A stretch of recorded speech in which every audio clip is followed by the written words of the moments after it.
Good day, mates. Welcome to our predictions for Hex FC 243, Whittaker versus Adesanya.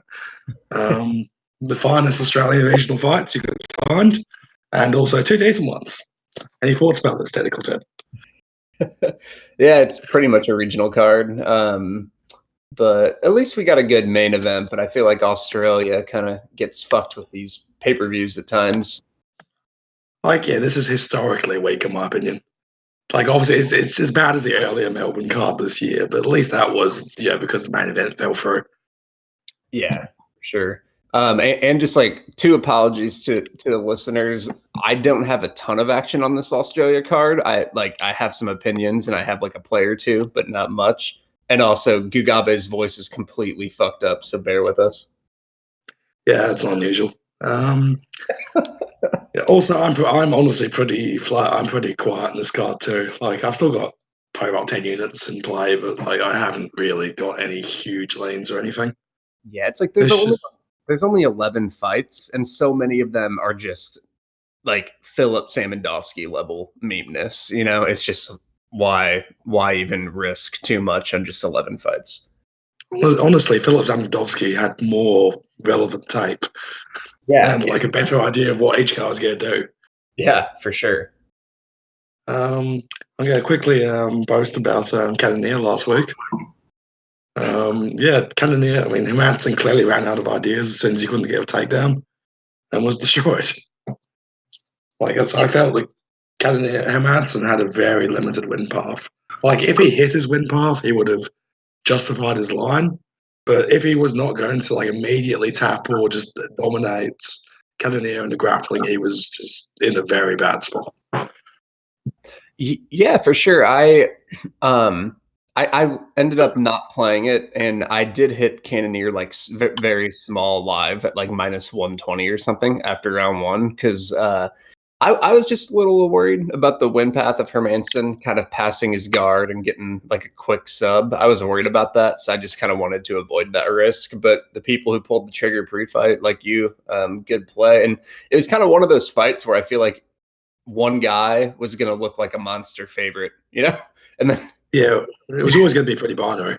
Exactly. It's just if Hermanson had just subbed Cannonier in a minute, I wouldn't be that shocked. But I just felt but the way I saw it was Hermanson had a very specific win condition. I felt like Cannonier would kind of win automatically, even if just dumb weird stuff happened for a round. Eventually Hermanson would just kind of time out.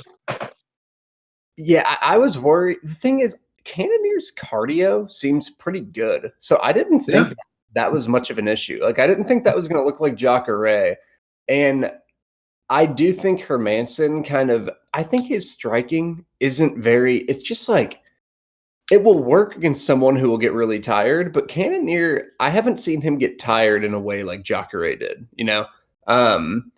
So I don't think Hermanson's striking's it's busy and it can work if he exhausts you in other areas, but that's not what he could really do to Cannonier. It's easy to talk about in hindsight, but I was just really worried about him getting dominated on the floor because Teixeira passed his guard so many times, so I was kind of worried about that. But Cannonier's improved. He relies a lot on athleticism, but he's turned into a pretty good fighter. Yeah, I feel like Hermanson's striking style reminds me a lot of Covington's striking style. It's just a lot of pumping out his volume, but he's not particularly defensively responsible. I like Covington better, actually, because I think his hands are pretty a little quicker, but I see what you mean. Yeah, it's a lot of volume dependent. Yeah, it's just he just throws a ton of volume. Covington, it wouldn't shock me if Covington just gets decapitated by somebody in the coming future. Oh, yeah. Where it's just Covington is just going to throw a ton of fucking volume. But the thing about Covington is it's he can get away with it more because his wrestling is actually good. And where Hermanson, it's whenever I was watching Hermanson and Chase Son, it's just you can tell they really want to get takedowns, but they just don't have the proficiency in the type of way they can finish shots. And they're just not proficient once they're in on your legs to finish shots really well.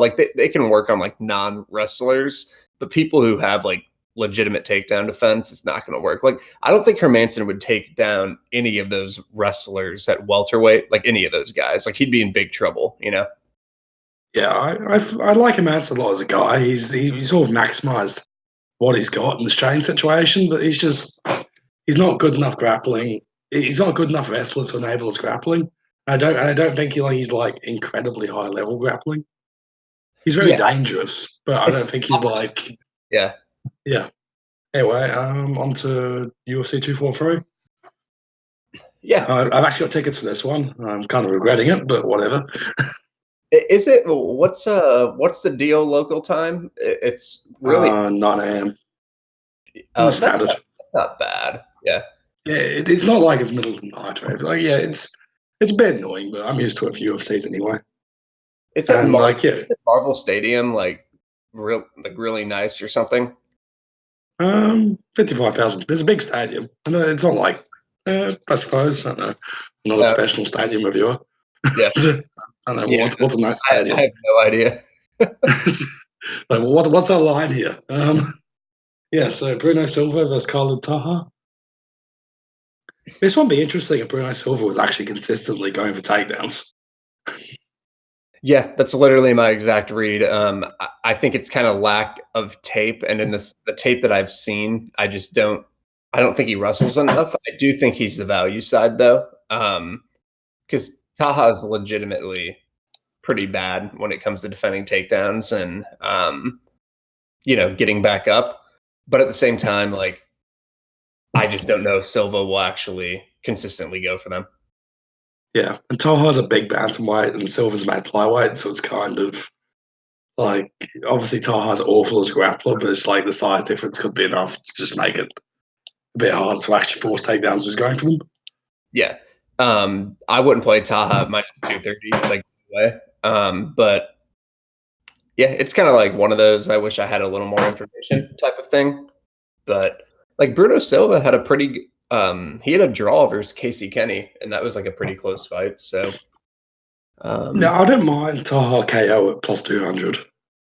Like, apart from that, I can't see anything else worth playing. No, I don't see anything worth playing. Next fight, Jiyeon Kim and Nadia Kassem. I totally agree with people who jumped on Kim early. Kassem's really bad. Like, I don't like talking shit on fighters too much, but she's honestly maybe one of the least skilled fighters like in the UFC. Like, right there, I'd say. Yeah. Kim isn't like awesome, but she's competent everywhere, and she's the better striker. She's a lot bigger as well, and I think she has high man tendencies in her grappling. Like, she's had no grappling fights in the UFC, but in the regionals, like, she's honestly grappled people on the similar level to Kassem, and she looked actually competent. And Kassem just falls to her back and she's kind of a mess. I think we're due a ridiculous women's card sub. I'm just gonna say that, but apart from that, like, yeah, honestly, the ITD's kind of tempting at plus 260.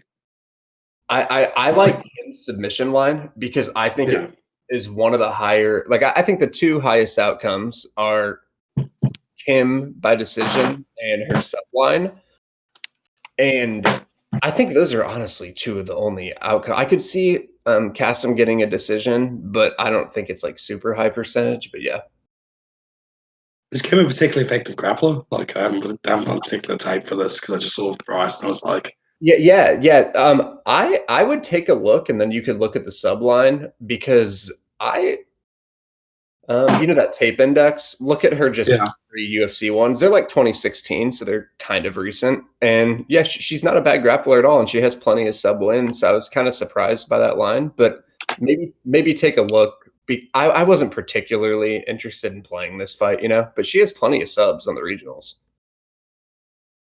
I had quite a big play on Alex Chambers back in the day, so I've got like Nadia Kassem catching her in the sub for like 2 minutes. Turns into my wrestlers. Yeah. So I'm just like, I know Kassem's bad at grappling, but it's just, I have this irrational fear of her grappling. Yeah, like, I'm not playing this fight or anything. Like, I might throw a feeler on Kim's submission or something, or if her line closes back down, maybe toss something on her. But I I don't want like action on a fight like this, but I do think Kim should win kind of fine. Yeah, I agree with that. But I don't really care. Yeah, pretty much. Like I might take Swing at the under 2.5 for the ITD just because I see it as being a mess. Yeah, I could. I don't think that's a bad play at all. Yeah. Like plus under 2.5 plus 315.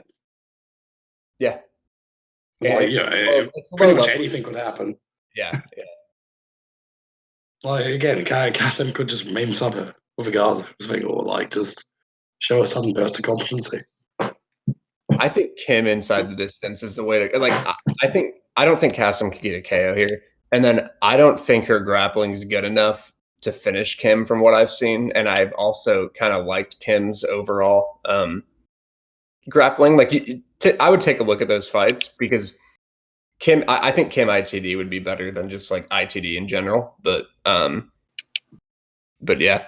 Then Riddle and Malarkey.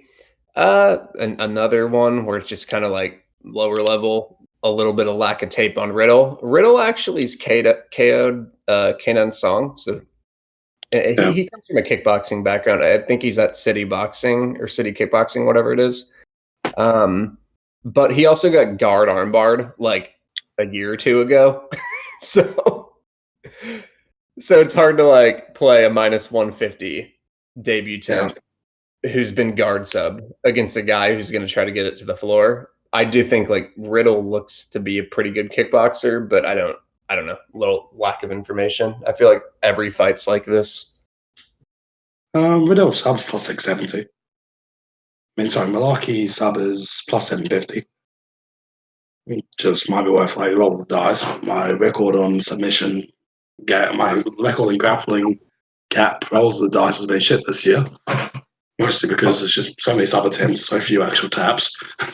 Well, I feel like if Riddle wins, it will be kind of like by KO. Yeah, where Malarkey would be like more of a sub type of thing. So yeah. Plus 750 where the guy's got a grappling hold wasn't ridiculous. Yeah, for sure. Kind of don't mind the under here as well. I just feel like it's fairly binary and Riddle's just seems to be pretty aggressive. Powerful. Like, I don't think Malarkey's necessarily going to compete in the fight, but yeah, I expect it to be a fun fight, but I just don't. How we give it anything in there? Do you have any insight of these guys? Because I think they're Australian, like locally. Let me just check where they're actually from. Just for Americans, Australia is quite a big country. Yeah. Badridell is currently training out of Thailand and is born in New Zealand. Jamie Malarkey is training out of New South Wales, which is quite a bit away from me. So I have nothing. Yeah. My Australian regional knowledge is pretty weak. Like I've got some Victorian-based guys I've bumped into and I've like rolled with, but like in terms of watching Hex, no. Yeah, I better things to my time. Yeah. Speaking of better things to do with your time, Megan Anderson and regional debutante. I taped a little bit. It looks like this girl probably won't try to exploit Megan's very bad game. But I'm not going to play Megan at minus 500. It's pretty much the summary of the fight. I don't mind the good distance or Anderson decision. Like I don't think Anderson's some incredible KO threat. She seemed to like have in Invicta. She seemed to kind of like hit a little hard, but I see what you're saying. Still women's MMA. Yeah. And like, a lot of it was raised me like finishes and that sort of stuff. I'm just like, if I can get Anderson not by KO at minus 115, that feels reasonable. But yeah, I'm not actually. But yeah, I'll probably look into the guide distance. Yeah, she is pretty aggressive though. Like I think she's finished everyone in Invicta. I'd have to look. Like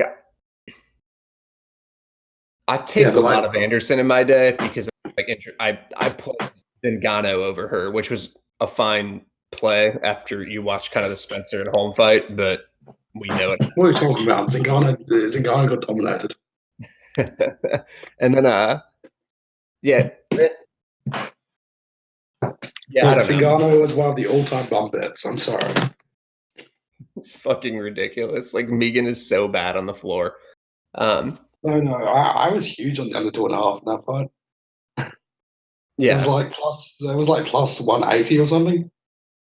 yeah. I was just like, this is literally purely binary. How is this under two? How is this plus 180 for under 2.5? Yeah, it's clear that like Megan has no idea what's going on the floor. Her like it's funny because when Holly Holm kind of out grappled her, a lot of people were crediting Holm, but I thought I was like the Holmes grappling didn't look all that great. You know, it looked they both just kind of looked lower level on the floor. Yeah. Like I thought it was more just Megan by default isn't very good. So Holm was the one who could kind of control her on the ground. I don't know.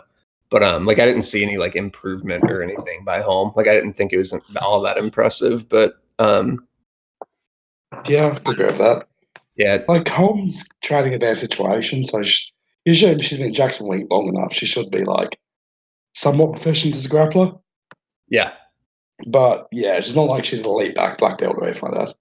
Yeah, it's funny because like I don't always honestly, I'm one of those guys who I don't pay attention to camps and all that stuff all that much. You know, like I generally know where everyone trains, but like I feel like a lot of analysis pre-fight will focus on, oh, he's at this camp now and he trains with good wrestlers, so he's gonna have good takedown defense. Like I just kind of think you can find more data like in the numbers and watching actual fights because I think that's what's relevant.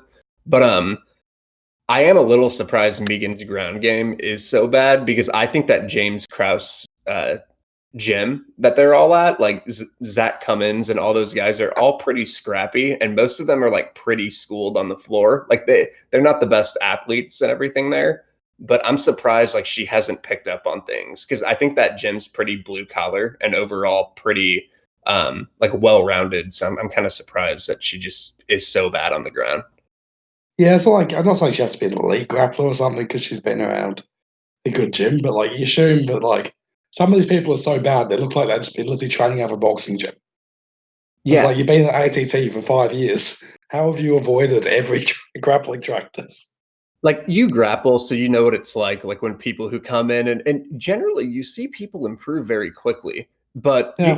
you'll always have those people like those handful of people who just they train and train and it's just their body's not wired for grappling. Like it's not even that they're unathletic or anything, it's just they're not kind of like coordinated for grappling. Like you'll get that every now and then. I think Megan kind of falls into that, but yeah, like I think Anthony Pettis falls into that for wrestling a lot, where he just cannot understand some of the leveraging situations and certain wrestling exchanges. All right, so let's move on from the slow level fight to Callum Potter versus Maki Coconut Bombs Patolo. Truly, we are moving towards the championship end of the card. Yeah. Look, I've met Callum Potter, I've trained with Callum Potter, I've rolled with Callum Potter, great guy. Oh, he's a cool very dude. Very silly man, but he's like Brian Ortega without the durability or the insanity. I feel there's some grounds for like a contrarian over 1.5 or something. But apart from that, it's just like, yeah, Callum Potter doesn't strike. Patolo should just throw coconut bombs at them. Yeah, he probably dusts him, but he also, I think 2 fights ago I saw with Patolo, he kind of gets. I didn't like everything I saw from his grappling either, so I don't think Potter's completely fucked. But yeah, I think most likely Potter gets KO'd. Yeah, Potter is reasonably tough. Like I don't necessarily Jalen Turner, not an elite talent, but he's good at his actual. Yeah, he's a very hard hitter. Yeah, for sure. For sure. Yeah, I just don't really. I think there might be a bit too much juice behind Patolo here. Like, at the end of the day, he's not exactly elite. He's not an elite fighter. Potter could just tap him, and Potter is fucking tough. I didn't like how much Patolo was getting clinched up in a couple fights ago. Like, and he was kind of getting trapped and then a little bit controlled on the floor. But I mean, there is obviously a major athleticism and just like power edge on the feet, So, yeah, I don't really care. It's probably going to most likely Patolo kind of wins because he's more athletic and hits harder, but I wouldn't be shocked for like a win for Potter either, but I don't feel like having money on this. Speaking of another one I'm sure you love this fight, meme heavyweight, Yorgan De Castro and Justin Tafa. I have no strong opinions on this fight. Usually.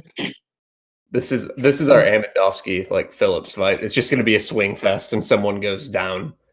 Look, Amandovsky and Phillips are elite mixed martial artists compared to those two shitters. It's like actually like I take a little bit. Tafa has pretty quick hands and he seems a little athletic, but it's like his fights were just ridiculous. Like he was just fighting kind of really low level heavyweights, and yeah, I don't. We can move on from this fight too. Matthews and Achman. Matthews, he's a little too low volume for me to ever play him at this price, but I do think like at this price, if he's justified versus anyone, it's probably Achman. But Matthews has a history of being a minus CV. Apart from that one Leach fight where he fucked everybody. Yeah. Like, what the fuck was that Leach fight? That was a weird fight, man, because like Matthews looked super uncomfortable in a lot of ways. Like I know he was getting eyes gouged, but on the feet, like he kind of just goes backwards and doesn't throw much volume and will just occasionally swing. And somehow he was just winning. It was really weird. But yeah, like it's just like because even like, it's not like Leach is like some overhyped fighter. Like Leach legitimately seems like top 20. And he just got dominated by Jake Matthews randomly. Yeah. I max bet Leach there. I know a bunch of people who max bet Leach there, and everybody just like, what? Yeah, it was a weird one, and I don't know. Like the thing with Matthews is even though he doesn't land a lot, I mean he can grapple obviously, and he should have. He's a good athlete. He's not UFC elite athlete. Like when he fought Kevin Lee was just like, I'm better at this athleticism shit. But he's still like an upper class athlete for welterweight. Yeah, he lands like just for like I don't know, because this fight's a little more UFC level because Matthews is like has actual fights in the UFC, unlike most of the other people we talked about in this card. But he lands like a little under 3 strikes per minute, which isn't good. But he doesn't get landed on. Like he only gets landed on 2, so that's like a fine ratio. But I don't know, like I don't like his volume, but at least he doesn't get hit to where he can compensate for that. But Achman's like not very good. So like I don't know. Yeah. Like and honestly got hit a lot his last fight and didn't land much either. So if Matthews doesn't kind of just maul him in the first round, I think this becomes interesting because I could see Achman getting into a war with Matthews. Matthews seems very prone to getting into wars. Yeah, and his low volume. Like true. Matthews KO at plus 815 is not bad. I know, I saw that, and I was because like Achman. Matthews, he will go for subs. Yeah. It's going to be if you play the KO line, it's going to be a club and sub, and you're going to be pissed. Like Matthews will hurt him and then just sub him. But yeah, pretty much. Like because Matthews hurts. Adzai subbed him. He hurt. What's the name? Wagner Rocha and subbed him. It's hilarious that Jack Matthews has a sub win over Wagner Rocha. Yeah. Like just like in terms of just like Wagner Rocha is an elite ADCC competitor. They got subbed by fucking Jake Matthews. Yeah, Matthews is weird though because he was kind of winning. Like I think Tony Martin's pretty good, and he was up on Tony Martin. Like I know he was up 2-0 on the scorecards, but I feel like that second round should have gone to Martin. I agree. It was a close fight. It was a close fight. Yeah, like I think it should have been 1-1, but it was like 2-0 in Australia wasn't out of the question either. Like it was like justifiable. But like but then he obviously got finished. But yeah, like I think Matthews should probably be okay here. Like but I don't want to like rush to the to the window to bet minus 350 to 400 on him either when he kind of has a volume inefficiency. But like, yeah. Diego Lima, I think you have action here. Diego Lima and Luke Jumo, but Jumo, I think. I've got like a year and a half on Jumo at plus 160. It's coming a bit. I just feel like it's kind of close flippy. Lehman hasn't got much of a chin. They feel on about the same rates. Yep. I think Lehman's kind of career renaissance is just kind of randomness, I guess. Like Court McGee's pretty old, and that was a close fight. Yeah. And yeah, it's like, he knocked out, what's his name? Lepre. That was a meme. Yeah. Yeah, Charles Lepre gets knocked out all the time. I don't put much stock into the Lepre's fight because it was just kind of like he actually was getting a little bit outlanded than just like landed a shot. It's whatever. But I see it like I see it as pretty close. I do think Lima kind of like will go for takedowns a little more, but I don't know if he'll get them here. So that could maybe be an edge towards Lima, but I don't even know if they'll really matter. Then on the feet, it seems like reasonably competitive, I would say. Yep. That's pretty much it. Like, so I think plus 160 was totally fine to jump in early, but I probably wouldn't play the current line. I think it's just kind of marginal value at this point, maybe. I'd cap Lehman like 53% or something like that. Like, I think he's probably got a bit more well-rounded game, but his durability is obviously liability. Yeah. And it's just like, I'm not entirely sold on his resurgence. No, I'm not at all. Yeah. It'll probably be just a close fight, something like someone hurt. And particularly with it being at home for Jamo and all that sort of, it's at home for Jamo, which can help push it too. Yeah, that could definitely help. Like I feel like if no one gets hurt, it's probably close. So I do think if someone just like happens to clip someone, that could be kind of the difference of the fight. I think it's probably a good chance of it just being like a 29-28 split sort of thing. I think Jamo has the greater upside in terms of knockdowns or knockouts, and being in Australia probably helps.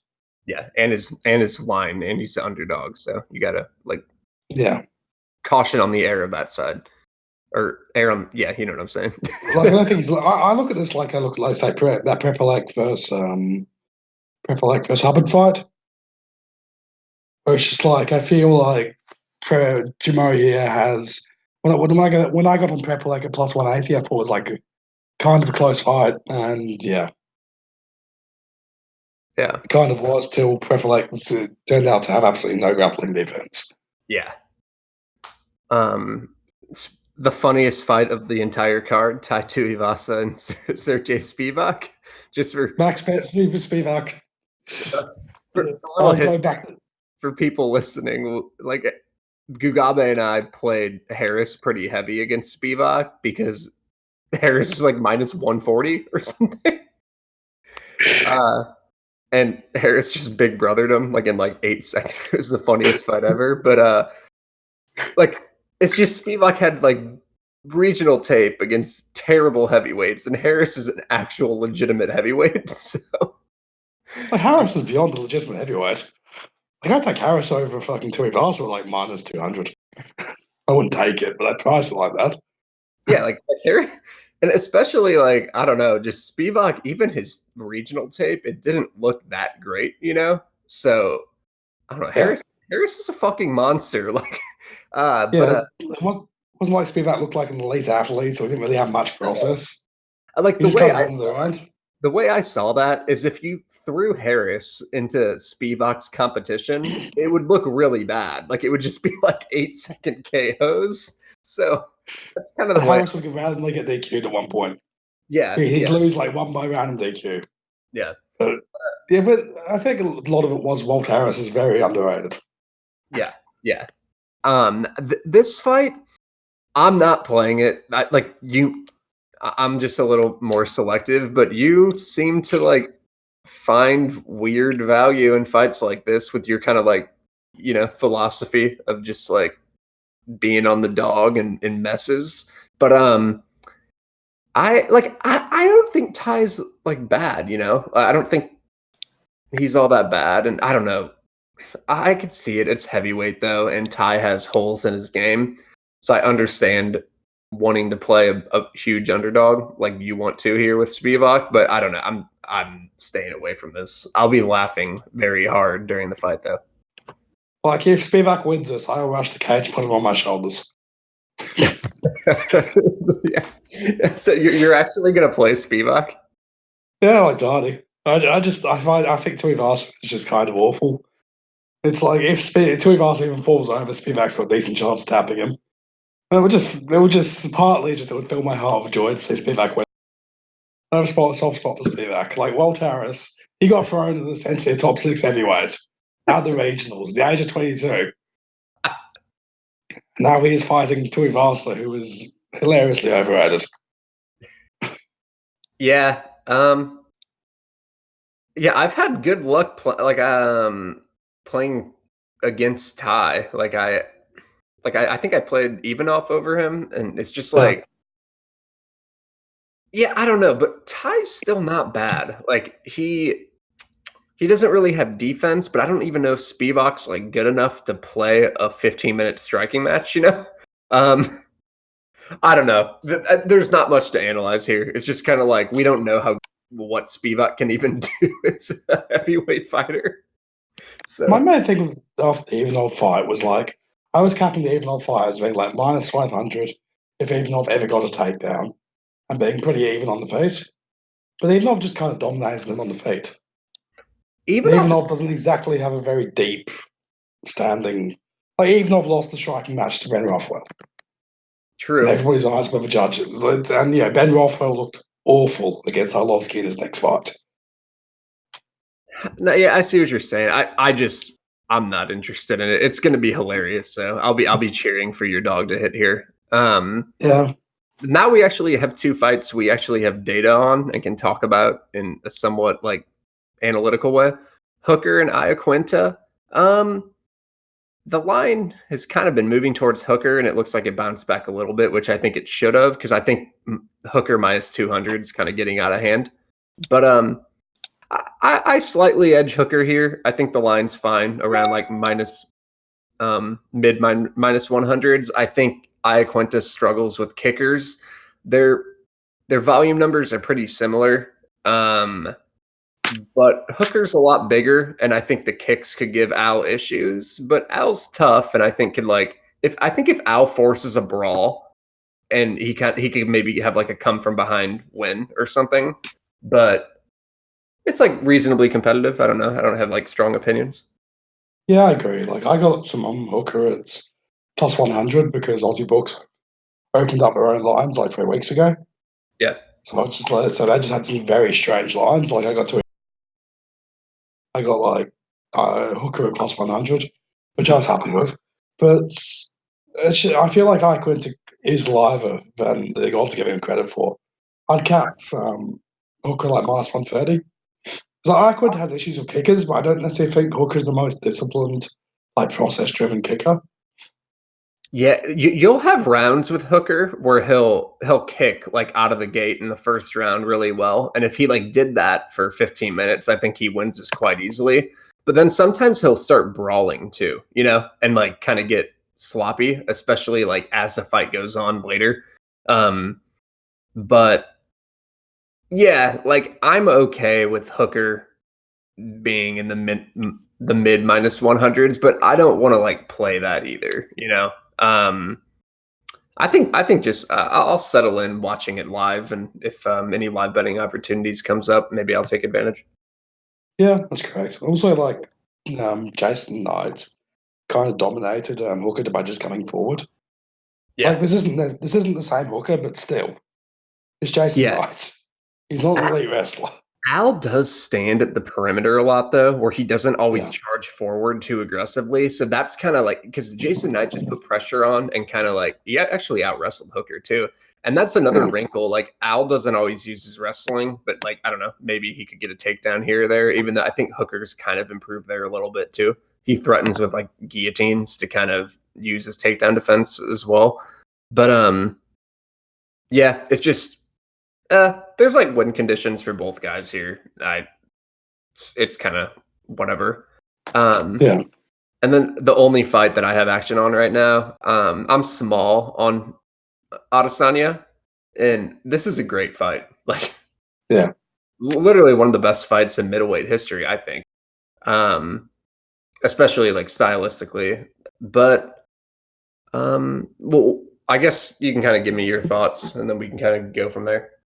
I was just thinking, what a better fight? I realised all my main fights are light heavyweight fights, so they don't count.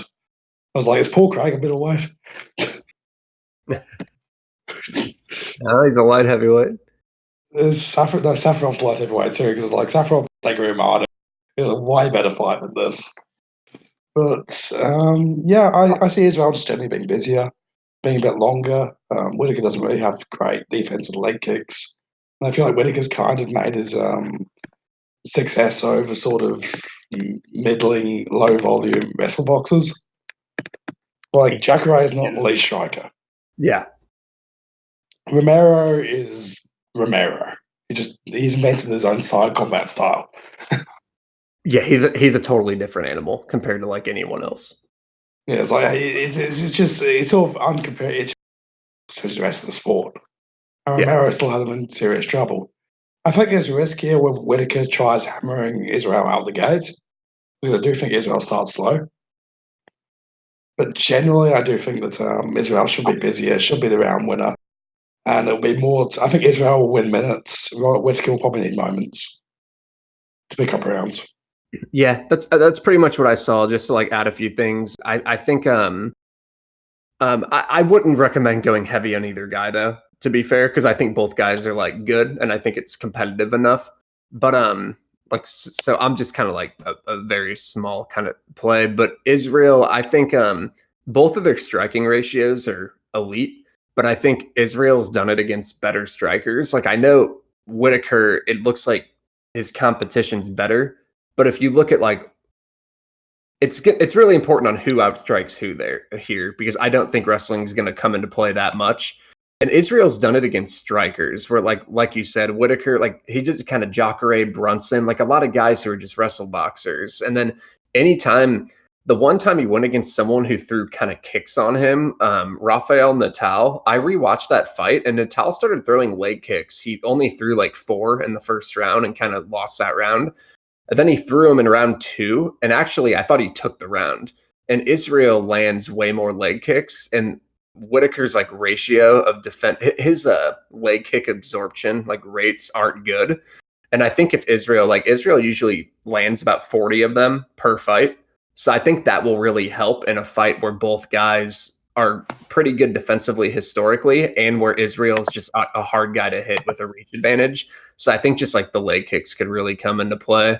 And then I also think the Israel starting slow thing is kind of a narrative, because it's really only happened once.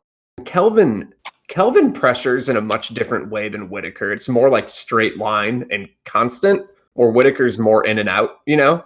And like other than that, like that was really the only fight where like some success early on Israel. Like no one else has. Tavares kind of had his best round early.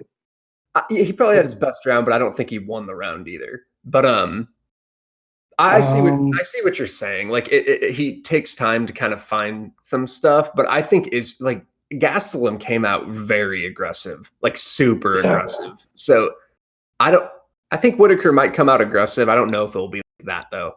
I also think there's necessarily that much shame being dropped by, like, after the first round, Israel was mostly dominating Gastelum apart from a head kick. Getting caught by Gastelum throwing like a completely out of character strike, I don't think it's a huge indictment. Like, I understand like not looking for a head kick from Gastelum. Yeah. Or like against Whittaker, he's going to be a lot more conscious of the threat. Yeah, like the way I saw it is Israel's really not lost any like minutes in any striking fight ever in the UFC. It's really just been he kind of got Vettori was robbed. Yeah, he kind of just Vettori was robbed. like that's my deathbed claiming that.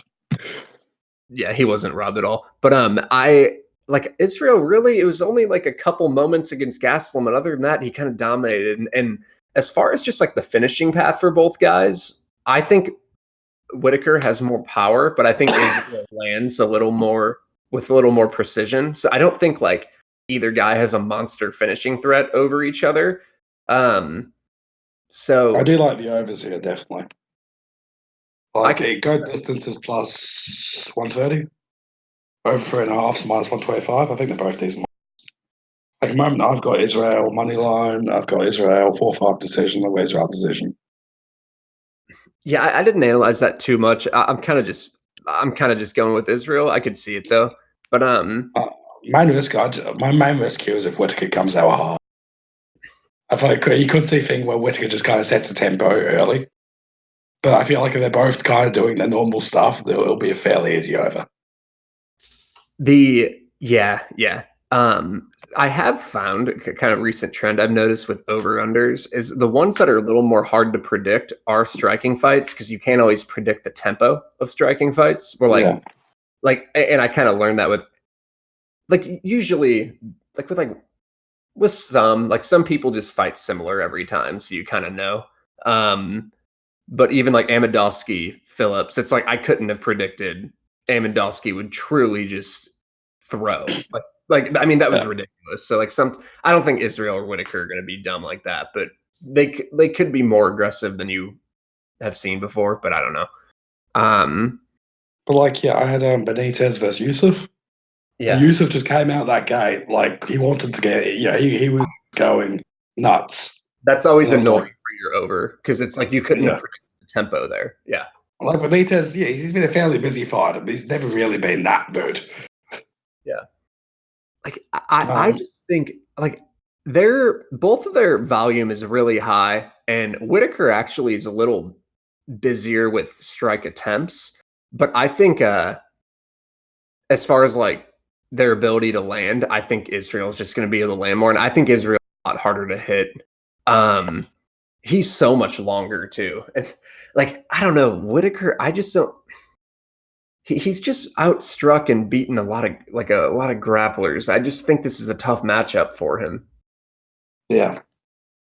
I've seen people saying Whittaker will wrestle or something, but if a guy has never really shown the capability, don't just assume he's going to whip it out. Possibly GSP Whittaker happens, but how can you be confident? I mean, dude, he has 0.37 takedowns. That's his average. So you have to you have two hurdles to get through if you're relying on that. One, you have to get through the hurdle of him actually attempting takedowns, which is not super likely. And even if he does, you have to get through the hurdle of him actually completing the takedowns. And Israel's pretty good at defending takedowns. So I think that's just kind of wishful thinking. I mean, he could I could see him maybe landing a takedown over the course of 5 rounds, but I think to win the entire multiple rounds with it is wishful thinking. Yep. Yeah, I agree. As I said, moments versus minutes. I think Israel should be the minutes fighter. Yeah, pretty much. And also, I feel like the judges kind of have this strange bias to taller, bigger fighters. If it's a fairly even round, I think there's just been this case of just taller fighters tend to just edge a little bit. I think it's going to be my paranoia, but I think visually. Yeah, maybe I could see that. I mean, it shows if you have this big of a reach advantage, you win at 62% clip. So, yeah.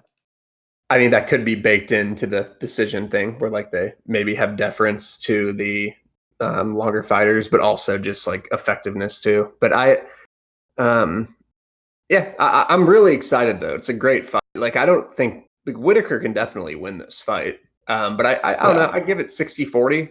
That's what I put, and that's still a very competitive fight. Yeah, I'd be about the same. Also, I think Israel's a bit more Whittaker's health is a big enough question mark. Also, Israel's fighting consistently. Yeah. So it's you never know if this could be the fight where Whittaker just doesn't look like Whittaker. Yeah, it's always tough. It's a huge risk, but it's just 5%, 6%, whatever. Yeah. It's always tough to predict those things, but I would definitely say the likelihood of the first version of Whittaker compared to a worse version of Israel showing up, it's more likely like Whittaker could have like, you know, a less version of himself showing up just with injuries and things. But I expect both guys to show up, you know, like I think they'll both probably look fine. All right. And for when Whittaker pulls out tomorrow and Jake Matthews replaces him to fight for the title, I'm picking Jake Matthews. Yeah. Jake Matthews is probably the most likely to replace either of those guys. It's sad. They would have to like if what else would you do? If one of these guys pulls out, they would have to just scrap it. I don't think, but at the same time, they truly wouldn't have a main event. It would be Al and Hooker. I mean, they'd have to give either Diego Lima or Jake Matthews a middleweight title shot. Fuck it, they should just throw Spivak in there at an open weight fight. I'd be able to watch that. Spivak Adesanya. Yeah, I'm very interested now. Actually, what weight class is Callum Potter? I think he's lightweight. Unfortunate. Oh, he's a lightweight. I thought he was welterweight, but yeah. But the UFC's always want to give Megan Anderson the title fight. Yeah. Adesanya, I'm down with that. All right, I'm gonna roll though, but we'll be laughing about this card next week. So, like one thing, I feel like is it like I just thinking how the main eventers, how many of the sort of undercard could they beat in a row? Like surely they'd be able to get up to like I think they could clear the undercard. Yeah. It's all pretty small. That's compelling viewing. Yeah, it is. God, I think Spivak Tuivasa is the main event of this card. That's the one I'm most excited for because I'm just going to be laughing and thinking of your bet the entire time. Like I'm just hoping Tuivasa doesn't win by like 42nd KO because that's the least fun outcome. It's probably like something where Tuivasa just like I just want to go to the second round. I want magical things to happen. Yeah. All right. Yeah, good podcast. Cool. Something, subscribe. Yep, see you next week. See you, man.